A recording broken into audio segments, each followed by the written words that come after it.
Free beer and hot wings in the morning. Grand Rapids rocks all day. 97.9 GRD rocks. Cloudy today, 54 the high. It's 47, very cloudy downtown, kind of messy. We've survived a day where the power went out because a raccoon crawled into a substation. Mm-hmm. Yeah. Survived is strong. It didn't really affect us because we have a backup generator. It all works out. Tigers last night finally get a win after losing several in a row, being swept by Cleveland.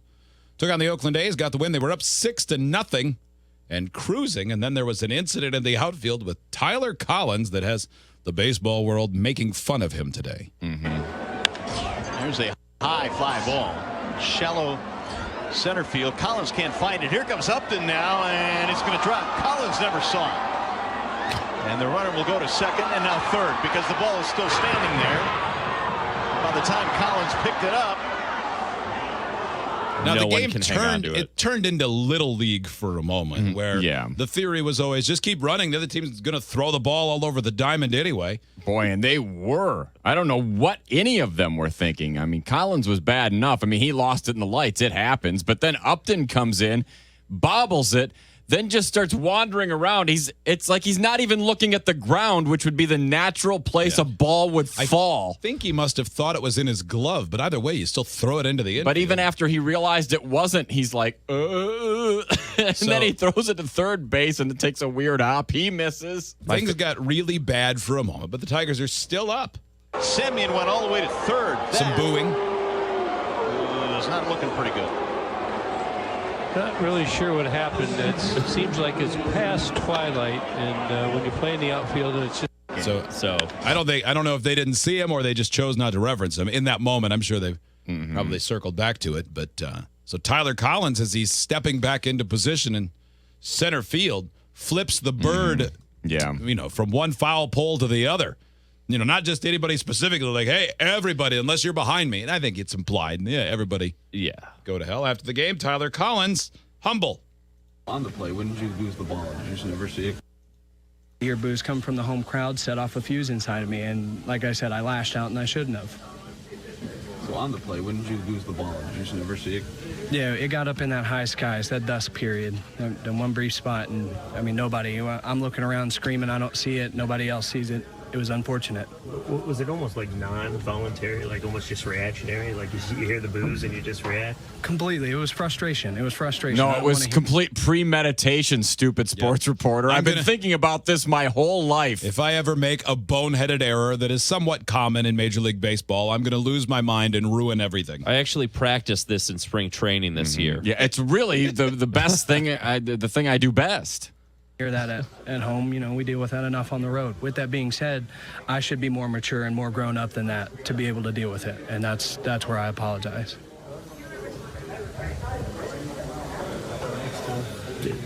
I guess where do you go from here? I think he's probably sincere, but I think he's also probably still. He comes across as a little agitated.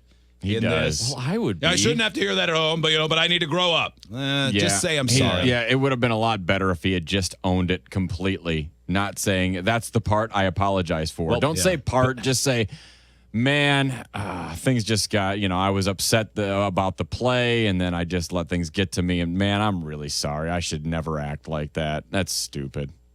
There's tomorrow. What are you going to do? People are going to feel the way they feel, so I got to come to the yard ready to play tomorrow. Good. As a group, you guys being able to end the skid here and get one to start the series off, it's got to feel good somewhat. I mean, just to be able to say, okay, let's take a deep breath. We played a game like we're capable of playing and we're supposed to play in the way that we feel like we should be able to play. So, yeah, it was totally good to put that little skid behind us. I also look forward to my time with the Mud Hens coming up. Oh, yeah. Yeah, there's no question about that. Oh, boy. Yeah, in for Anthony goes. I think I saw he's hitting 125 on the season. Boy, that's worse than Ghost. I saw 100. Oh, nope. Yeah, down to 100. Dan Harlan said this morning. Oh, no. Hey, look, he's 2 for 20. He's about to break out. So he's flipped as many birds as he's had hits. Oh, you don't want to do that. That's, boom, no, not good. I don't know much about sports, but I feel pretty confident saying you should not do that. Hit 266 last year in 60 games with the Tigers. So maybe it'll work out. Give it some time. Maybe. That's still not lighting the world on fire, but not everybody can, hit 320. I mean, if he goes 4 for 4 in his next 4 at bats, he'd be up to 6 for 24. Yeah. That's 250. If you're going to bat 100, though, you better be like a fan favorite. Yeah. Yeah, look like you're trying hard. I mean, truly, we talked about it before. That's like when Joe Nathan did that. Yeah. And it's like, he's not performing well. He's not providing the saves the team wants, and then he flips people off and he's bad-mouthing everybody, acting like a baby. It's like, man, no, when you suck, that's when you're supposed to be the friendliest. Yeah, be humble. So people like you. Be a clown. They go, well, he sucks, but God, he's such a good guy and he's trying so hard. Yeah. That was why we tolerated Todd Jones. At least he was funny. Right. It's like, yeah, you don't like it? Go get a sandwich. By the time I'm done either getting the win or blowing the save, you'll be full and you won't have to worry about it. Mm-hmm. I like the truth. Good either way. Fox 17 had a story about whether or not it should be allowed to smoke again in restaurants and bars. Lighting up inside a bar or restaurant in Michigan is illegal, but a growing number of people and business owners are now banding together, hoping to lift the state's indoor smoking ban. Fox 17's Josh Shadorowitz live in our newsroom with more on the changes they want to make. Josh? Yeah, Christian Janice, it'll be 6 years this May 1st since Michigan joined dozens of other states going smoke-free inside our restaurants, bars, and veterans halls. And while the reception to its success and overall impact on business has been mixed, there is a growing chorus calling for a ban on the ban. All in the name of compromise. At Huckleberry's Bar and Grill in Greenville. Families well?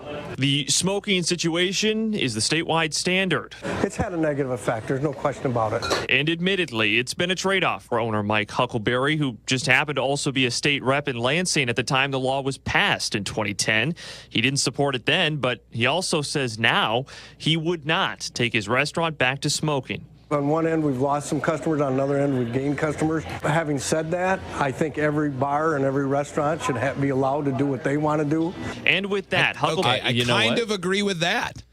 I think I think I agree with that last statement. Now, that said, if you're a bar that allows smoking and I'm going to be breathing smoke when I go there to eat dinner, I'm not going there. Oh, I'm 100% not. And I was a pack-a-day smoker for a long time, and I hated being in smoky bars. I think who doesn't? Well, that's the thing. I mean, and I can see the argument about sometimes like the atmosphere or whatever. Well, it's just, something about having a beer and having a smoke and I fine. agree. But coffee too. But there were a lot of places you'd go into, even like the concert venues, whether it was the Intersection or the Orbit Room or something. And like there were times where we'd go to set up for something and you'd walk in the door. This is the middle of the day. Nothing's even going on. It's not open yet. You'd walk in 1 foot and turn around and go back out and you reeked. Yeah. And that it was always just kind of a drag. And it's, and they did that because every bar did that. You had to do it. Yeah. And to be able to go into those places now and not feel that way and not immediately feel grotesque is kind of nice. Agreed. I can see where if you want to cater to that crowd, it doesn't seem like it would be that difficult to. I've seen a lot of bars do this where they have like a small outdoor area, and even in the wintertime where they've got those heaters around it. Yeah, they got the tent, and the heaters up and stuff. So it's really not that big of a deal. It's not that burdensome. I mean, it's not as convenient as sitting right at the bar. Depending on where your location is. Like if you're downtown here, you're probably not going to be able to put a tent on the sidewalk. Not as easy. But, if somebody really wants to, they're going to do it. Yeah. Barry falling right in line with the mission of Ban the Ban, a growing group statewide pushing for an amendment to the law that would exempt outdoor patios and indoor areas designated 21 and up to allow smoking, giving the owners I thought most the final outdoor say. Areas were okay. I guess if it's too close to the venue, is that the rule? I think you have to be 10 to 15 feet away from a doorway that enters a venue. That would have to be a really small outdoor area then if it was. Well, we've got exactly 12 square feet. So, boy, we really could have. You have to put a line on the sidewalk. Yeah. I think it's up to the business. A spokesperson for Ban the Ban telling Fox 17 that Michigan's is one of the toughest in the nation, arguing it's hurting business. A study commissioned by the state 2 years after the ban, however, found no significant negative impact on overall business or, for that matter, monthly Keno sales at restaurants and bars. Now, that is definitely and health true. advisors They've talked about that in a number of different states. I remember we just railed on Michael Bloomberg when they first banned smoking in New York City, and he said, look, if people aren't smoking, they'll be drinking more. And everybody's like, boo! That's idiotic. You're an idiot. Ivory Tower, stupid moron. Yep. 1 year later, booze sales are up ever since smoking. It turns out he was exactly right. Yeah, we all went, Yeah, and the 12 minutes of stupid. people to go outside to smoke, instead of doing that, they just sit there and keep drinking. The places that lose business are dives. Yeah. Real dive bars. The yeah. person where it shouldn't even be a hassle to go outside, because the biggest hassle to being a smoker and going out drinking was if you went to a bar where there's a line and you have to leave the venue and there's a possibility that either you have to wait in line again, or they're at capacity and you can't get back into where your friends are. Right. So the dive bars, this shouldn't have affected them that much. I wouldn't think. Well, that report says so. I wouldn't think so either. I'll try and back it up just a second because it wouldn't pause. Keno sales at restaurants and bars. And health advisors, like those with Kent County Health Department, argue any changes would be short-sighted at best. I think that it's very contrary, to what the work we're doing with prevention, as well as, making sure that the greater good, the larger population is also being protected. Now back here live, ultimately, it is not about repealing the ban, but the group says amending the existing state law. But of course, that is ultimately going to take winning over support from lawmakers in Lansing. So stay tuned. We're live in the newsroom tonight. Josh Horowitz, Fox 17 News. I say do whatever. As long as there's not apartments above your business where it could get into the vents and into someone's apartment, or it doesn't affect anyone that isn't inside or isn't outside, whatever. I wonder how much it's really growing, though. This movement? Yes. Oh, I doubt it. Or is that just the ban people saying, look at us go? Smallest groups make the most noise. Yes. It's definitely Typically, true. They have to. Great story yesterday at the Art Van Sports Complex. A life was saved. This is great from ZZM. Township are thankful for the quick thinking of a few. A woman's life was saved due to their actions and the availability of a defibrillator. WCCM 13's Amr Abbas joins us now with more. Amr. Nick, you just never know when an emergency will break out. It all happened during a youth baseball game, and people at the park tell me that if they weren't a believer in defibrillators before, they sure are now. Those things could sit. They sat all last year. I thought they would sit for years. As the concessions manager for Art Van Sports Complex, Jill Kuzma is trained for many situations, but she never thought she'd experience what happened on Sunday. I just jumped off my cart and took off towards, the lady. During a youth baseball tournament, a 60-year-old woman collapsed and stopped breathing. And then all of a sudden her face started turning purple again. And I'm like, the airway's blocked. We gotta open that airway. The woman's heart had stopped. Kuzma knew she had to do something. I said, inside the concession, there's a defibrillator, go get it. I was nervous thinking how am I gonna remember how to do this? And how am I gonna remember where to put those pads?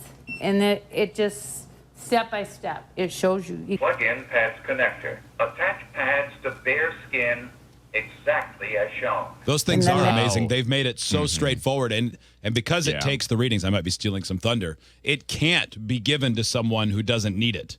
It takes the readings of the heart first. Really? Yeah. So there's no danger of somebody misreading the situation. That's great. And then blasting a working heart into not working. It reads your diagnostics. Boy, with her, this was a good call, because with her air passage blocked, I think I had to reach for a pen first and plunged it into her throat. I don't know if that's what they recommend in first aid. Just start stabbing things. I don't know. I'm certain that's not the answer. I've seen it on TV. That's all I know. Yeah. In a pinch, you can use a straw, but you got to really go for it. Yes.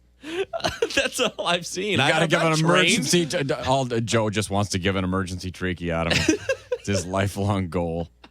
That's when the machine said, everybody hands off, and counted down, I think 3, 2, 1. And then it shocked her, and then she came back. By a stroke of luck, an off-duty nurse and doctor just happened to be at the park. I don't know if you believe in miracles, but I think we were very lucky to have that lady and that doctor present. Those were humans. It wasn't God. Yeah. The law requires that all schools, state parks, and health clubs have defibrillators on site. Kuzma is a believer. I don't want to be without it.